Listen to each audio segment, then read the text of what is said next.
CJ Lore here with my friend Danielle Lane. We're going to talk about first-time buyer questions, and this is real first-time buyer questions. Because Danielle really is my friend, and Danielle really has no idea what I'm going to say to any of these questions, and she's never asked me them.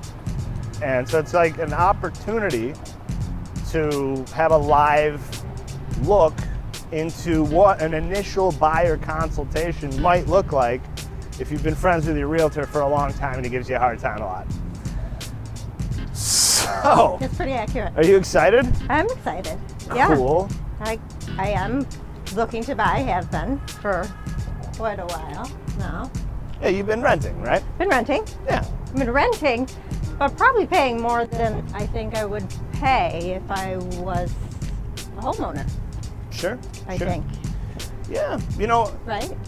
People say the buy versus rent scenario a lot, and you know, interest rates are low, but even if they weren't, when you rent, it's essentially 100% interest, and you know, you are not responsible though. You're not responsible for anything that breaks down. You know, the peace of mind is there. There's some certainty.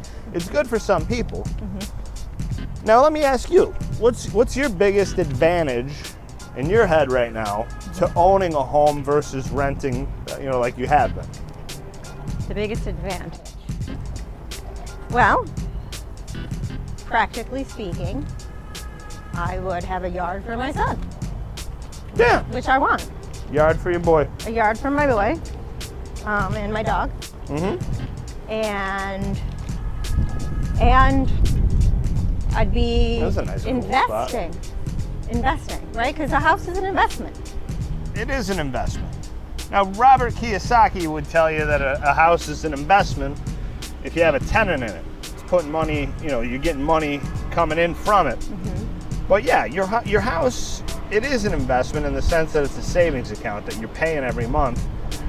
And you're going to be paying an amount of money every month to live anyway. So, you know, say the amount's $1,500.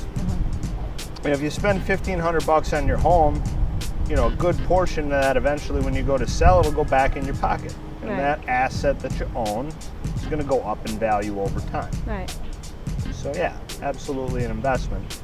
And the best part is when you're done living in it, you really can turn it into an income stream. You know, people think, well, you're done with the home. You have to sell it. You know, if you're looking to create passive income, you can just put a tenant in there and qualify for a new mortgage based on that income you're bringing in from your rental. But I'm kind of getting way ahead. Which, no, in fact, that is something that I think I would be interested in. Yeah, having a rental. Right, something that I may potentially lived in as well. And had somebody renting. Yeah, after you're finished. Yeah, I mean, but not necessarily after I'm finished. Oh, you think you might want a duplex? If the opportunity arose, yeah. Yeah. If it was the right situation, the right spot, location, house. Sure. I mean, that Cut would be down ideal. That mortgage payment for sure. Right. Have a tenant right there helping you. Yeah. Right. It's a good move.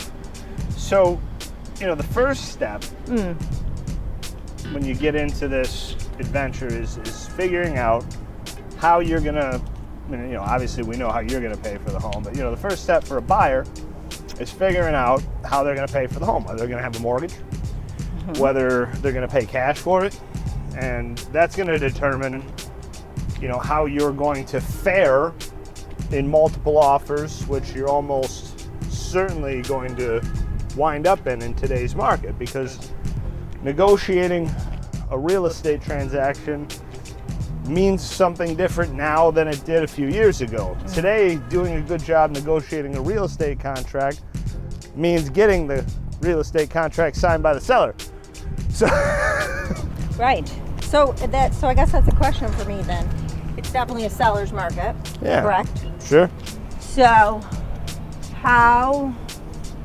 what are some advantages for me then right now? Because I'm not a seller, I'm a buyer.